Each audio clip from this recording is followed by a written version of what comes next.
What's up guys? Welcome to the podcast. Sorry, na-late na naman kami. We always have that we always have that opening line. Sorry, late kami. Pero I've seen the messages. Nasaan yung podcast? Nasaan yung podcast? Eto, we have finally set time. Alam mo naman that we will show up regardless. It may be Yeah, late, but we're gonna show up when it matters the most. And as nakita nyo sa topic ngayon, or even in the thumbnail, nakalagay, Hinebra losing streak. And they went in to the beautiful Coca-Cola Arena. It was amazing. The photos were amazing, but I'm not sure ano nangyari sa coverage. Bakit ganun? Ang labo. Even though na yeah. naka 1080p HD na ako, Super, no? something's weird. I think it's the camera that they brought there because I have seen games in the Coca-Cola Arena. It's actually nice because of games that were played there before. So I don't know. But going on to the more important matters, no. Of course, yung mga kapag talo yung mga kabarangay, the anti Barangay Hinebra people are here in this video.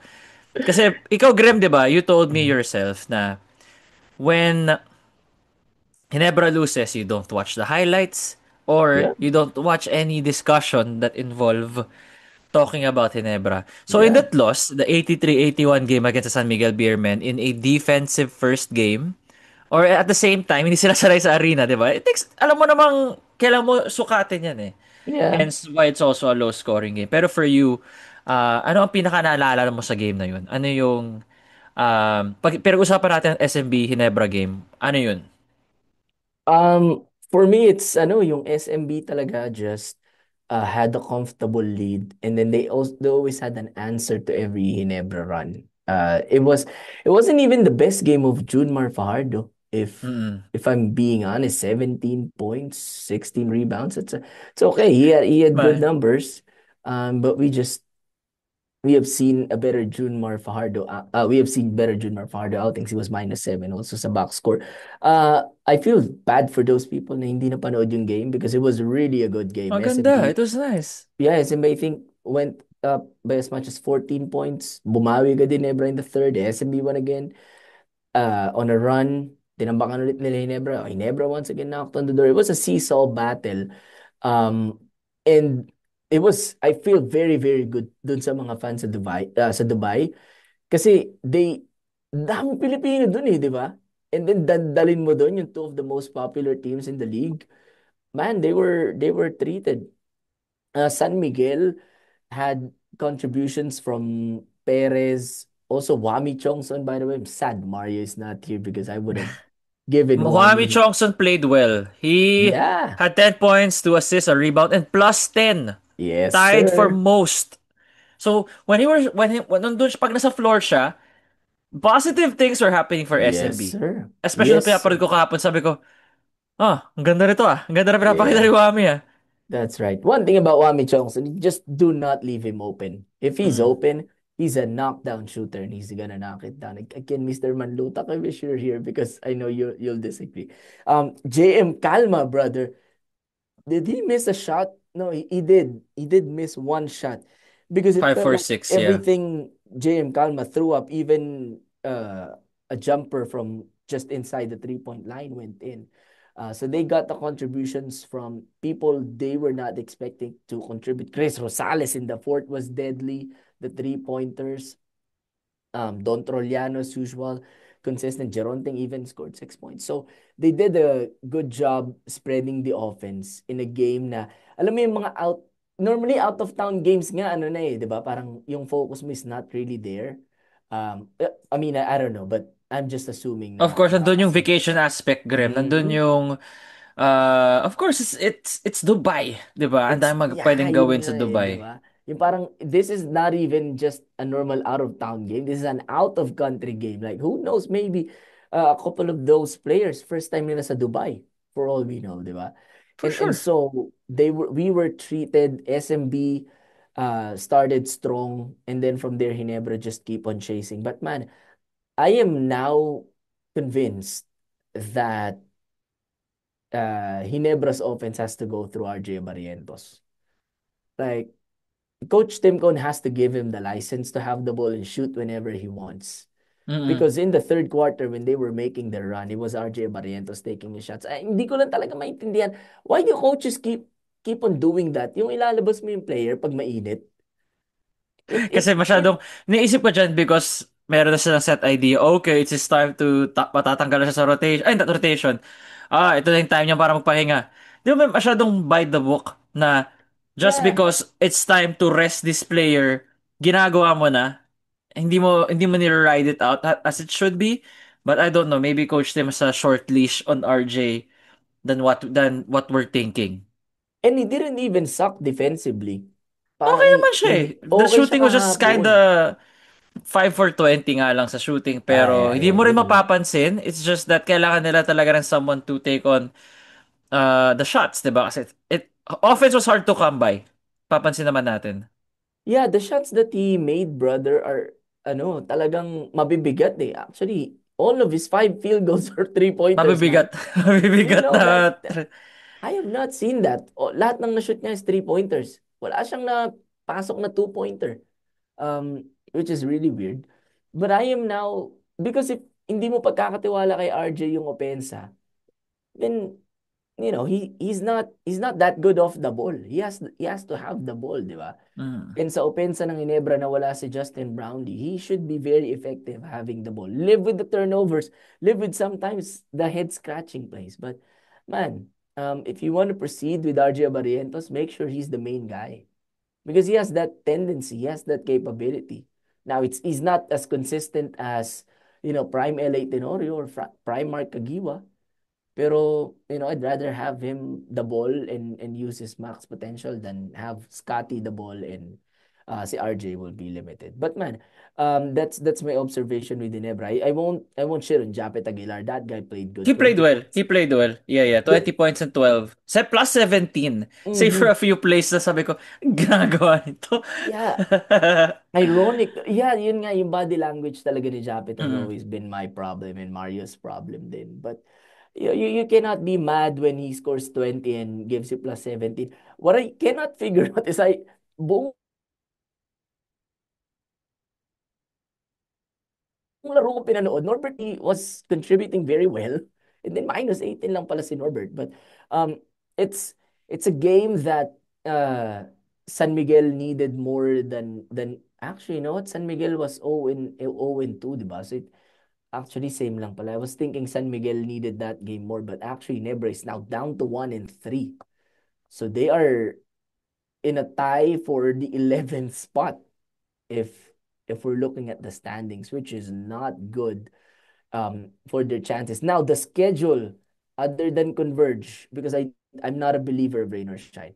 Other than Converge, the schedule gets mas magaan na for Hinebra. Tapos na sila sa TNT, tapos na sila sa San Miguel, tapos na sila sa Magnolia.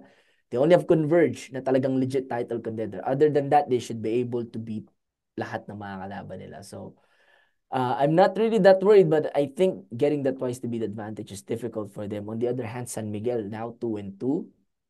Man, they're back. Like they're really back. Are you shocked? Shock ka San ba ba? Miguel, Sa San no? Miguel, lagi No. sila, they always Man, start slow, you know? I And don't it panic. makes you, for those who don't watch the PBS, isipin nila na, okay, start na ng downfall ng SMB. The next thing you know, Graham, they're back. Yeah. I always say this. That team went back from 0-3 down in the finals. 0-2 start, Favorite ko 0-3 talaga start. Birakel. I like that Yeah. Birakel. That was a Yeah. team worth supporting talaga. That's right. That is right. That was peak PBA right there. So they're back and now every team na on their path, man, you all should be worried about the San Miguel beer, man. It's just get used to it, man. Because they're back to their dominating subs. Di pa nga sila dominant kahapon eh. Um, but they still came up with the win. So good job, San Miguel. So again, I was sad from pero hindi yun dahilan kaya hindi kami nag-record agad ah. You were just really, really busy. You Ducking were smoke! you were just really busy, but it Uh, was it was it was a good game. I'm sure Na there are people legit legit na talo si pamura. Debra eh. Legit na pamura ako when Scotty Thompson missed the shot. But it's as good of a shot as you can get. It's as good of a Kaya shot parang as you na-accept can mo yung get. talo. Like, yeah, I mean, we did our Yeah, best. yeah, di ba? We fought well. We had a chance. We just missed it. Can't be mad at that.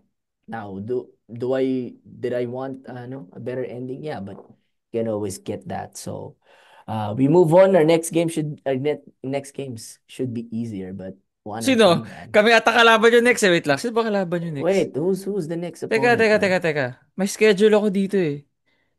And I really wish Ah... I really wish we get away with the Converge. Yeah, oo nga, no, kayo nga kami, pala, no, next kami week. next sa kalaban nyo. Oh! Next Sunday, man. Wait, next No, Sunday. it's Sunday, November 2. Di, may laban muna kami against Blackwater sa 29. So Ah, may and laban kami. Tapos kayo may 1 week kayo. So, ay, inari sa Antipolo. Sige, meron na tayo sa bahay. yeah, no, no, no, no way, no way, no way, not sa Now Antipolo. that, I don't mind watching live and then reacting live. Kasi, di ba free na ang PBA? So I'm not sure kung Mm, makaka-copyright ba tayo kung ano. I don't know, I don't Baka know, man. makaka-copyright tayo no if we share the screen here. But bro, you know what? Yung Converge San Miguel, yung first game nun, that was interesting. Oh, ano, what a Sunday. Yeah, what a Sunday. Yeah, what a Sunday. Wow. Speaking of Pag-isipan natin. Converge, yeah, speaking of Converge, the news of David Defonso, I think 2026 pa siya, no? Makakalaro sa Converge. He's gonna honor his contract sa Abra. Basta tapusin lang. Tatapusin niya muna yung ano. Yung season? Yeah, tapusin niya lang. How Okay. far they reach, then alam ko sasali na siya. Okay. So does that move you na wala muna si Dave? Or no? You still have Converge where you had them last week? SMB pa rin ako, bro. Yeah, SMB pa SMB. rin ako. SMB for me still number one. Like they should still be the undisputed favorites. All because of the past that we have seen. All past data. Converge losing to TNT means na, di pa. Not yet. Hindi, I'm So not saying ever. I'm just saying not yet. you More still have cohesion. TNT above Converge at this point. Like if they see each other in the semis. Yeah, I still have Okay. TNT. I'm sure ikaw din. Like, you bring objectivity to this podcast, di ba? But that's Ano, a personal interests, man. Um, sa bro, if Magnolia lang yun. Sa asa Magnolia lang yung Magnolia lang personal ba yun? interest mo eh. Magnolia lang ba yun? Okay, all right. Um, bro, if they if nandun si Dave, I'll go with Converge. Really? Freshness But Dave's firepower. not there yet. He's not gonna be there yet. But he's gonna be there, I think. Is he gonna be there by the end of the conference in the playoffs? If I'm yes, not sure. Let's say nawala. na wala. Let's say na wala. Let's say na wala. If wala, Obviously, if wala, then I'll go with TNT. But if nandyan alam siya, mo, feel ko kahit nandyan siya, wala pa rin kasi kahit nandyan siya because of the cohesion. It takes time to integrate star players. 'Di ba? Because no. Dave's used to a different role with Abra. Tapos ilalagay mo siya in a team like Converge na loaded. Tapos those are guys na who are used to having the ball in their hands. It takes adjustment eh. Magbibigayan niya na magkakahiyaan yan eh. Bagay. Yeah. You know what? You have a point in that. I'm just saying that if you make him come off the bench, then that's a different story. He leads It's a the good second problem to unit. have. It's a good Yeah, problem to have. it's a Any good coach will problem to have. be happy to have this kind of problem. Kasi Yeah, ang dami kong weapons. you're right. And they're coming off a win against Phoenix. So they are now at what's Converge right now? They are at 3-1, only loss coming from TNT. So man, they're really set up for success this conference, yung Converge. All right, let's now talk about the PBA Gila. Let's now talk about the Southeast Asian Games roster. So the 12-man team lineup has been announced. Justin Brownlee, Bobby Ray Parks, Matthew Wright, Remy Martin, finally, Mhm. BGR 30, back with Gilas, Ansh Kwame, Dave, Jason Brickman, Mike Phillips, Kaimani Ladi, and VJ Pre. Off the bat, Graham, anong masasabi mo sa 12-man roster natin? Uh, from the top of your head, what's your impression? Gold? Gold. My feel mo gold in Give a us the gold. passport only SEA Games Mhm. ruling. Kasi I feel like other teams would really stack up on maybe half ganito, half ganyan. But put that aside, just focusing on the roster. You feel like this is gold worthy. Yeah. W- th- again, nasabi ko na to ilang beses sa pod. There was a time when we send college players and we win gold. I like this. Yeah, I like it now Um, we've been doing this. Now we have just imagine Justin Brownlee and Ange Kwame in the I same know, team. right? I think sabay na sila Asian Games. 'Di ba? Yeah, kaya nga eh. And we beat China sa Asian Games. Oh, We're I able forgot to. that Brownlee is still Brownlee Nagilas jersey means he's 9 years healthier. Brownlee Nagilas Yeah, jersey means he's an NBA All-Star. that is right. I mean, is RHJ gonna be there? If no, then He's we not gonna be win. Jordan. They're not Okay, part of the perfect. Southeast Asia. There you go. Then we win. Then we win. It's a good combination of veterans, young players, people who are overseas. Um, I heard that Matthew Wright is trying to, ano, di ba? I read pala. I don't have sources. I read that He's Matthew part of the Wright, 12-man roster. This is uh, a 12-man. I'll just open this para while we're talking. There you go. yeah. I think there was a conversation that Matthew Wright is, what are they doing with Remy Martin, man? He Couldn't looks have like they ano, used a no? better photo? May kamukha Like, siya, ano, yung... Sino yung comedian na sobrang tangkad na ganito yung itsura? May oh, kakila... I Yung know. nakita natin sa Pinoy Liga? Man, I forgot the ano. Was it si ano? He's Basta, giving me ano si Big Mac Andayag yun, vibes si ano Mac Andaya! Si Mac Andaya! from Letran. Like, Si Mac can't you use a Andaya better yun! photo? Like, it's not even smiling. There's What are a you doing? request ni Raymond, I look cool here, I look cool here. What are you doing? Mm.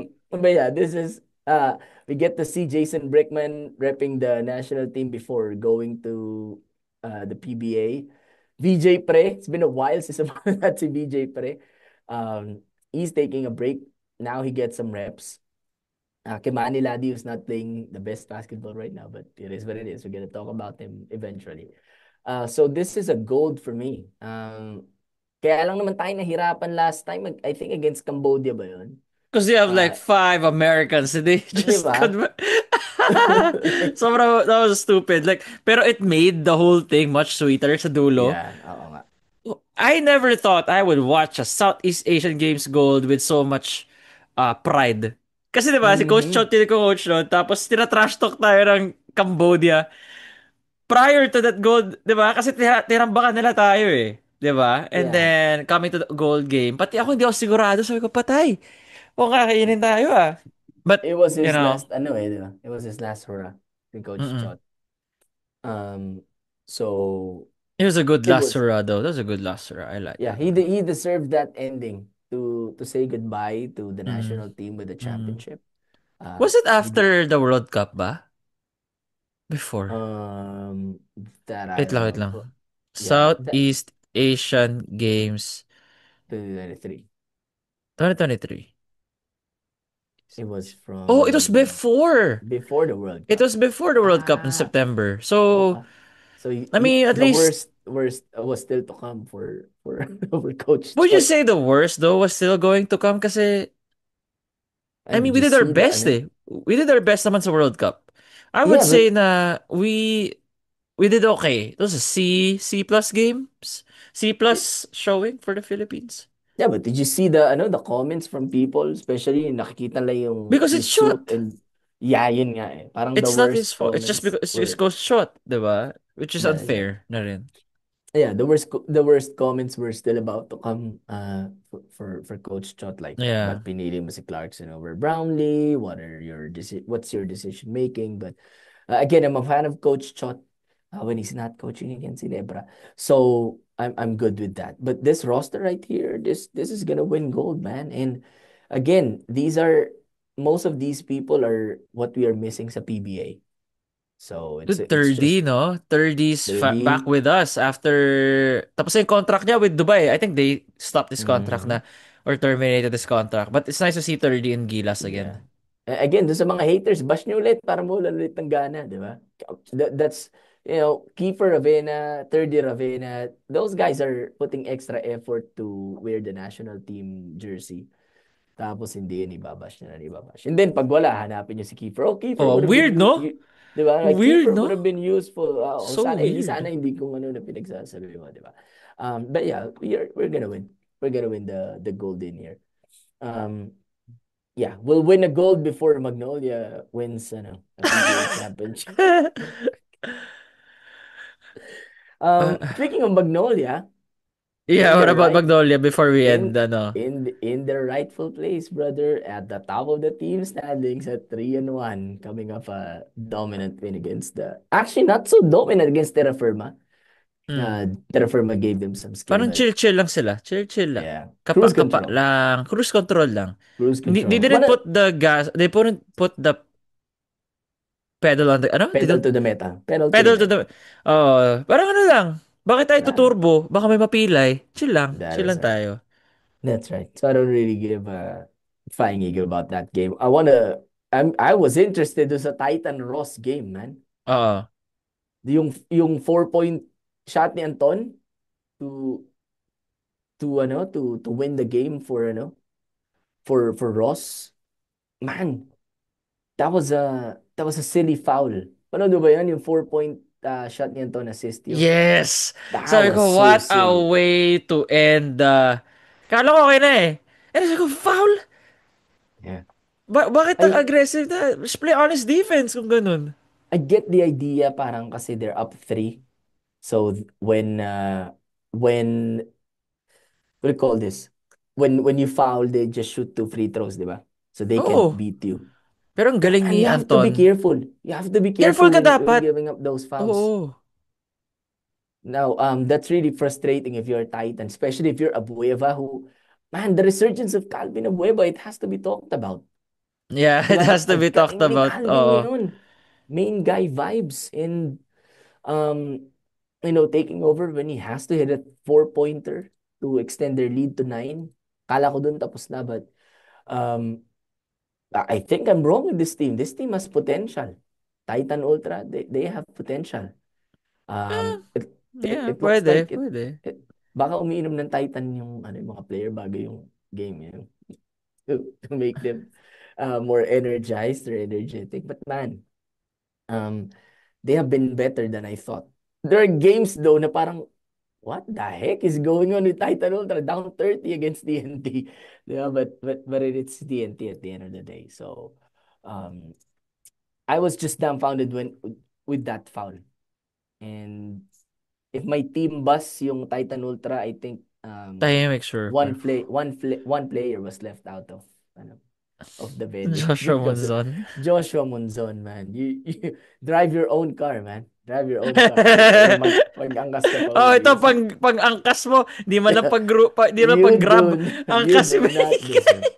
You do not deserve to be in the Bastos. in the team bus, man, because that was not cool. That was not a To cool think play. he's known as a great defensive player pa, no?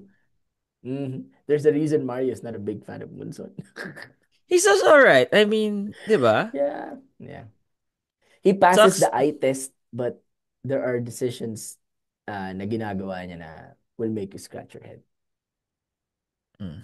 Well, that's our pretty much our quick PBA and SEA Games conversation. Let us know what you guys think about this lineup, how you think we're gonna do gold, silver, bronze, especially mas maraming bata ngayon, and where do you think Ginebra will land in the standings after the regular season? So, Nico here with Graham. Again, sorry wala si Mario. His internet is really bad. It's Yeah, really bad. Like he tried to go online, pero sama wala talaga. So, that's for right.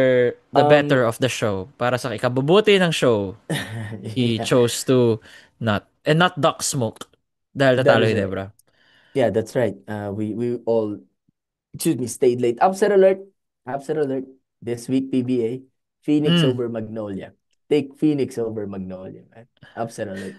Lagi ka naman ganyan pagdating sa kanila. No, upset alert.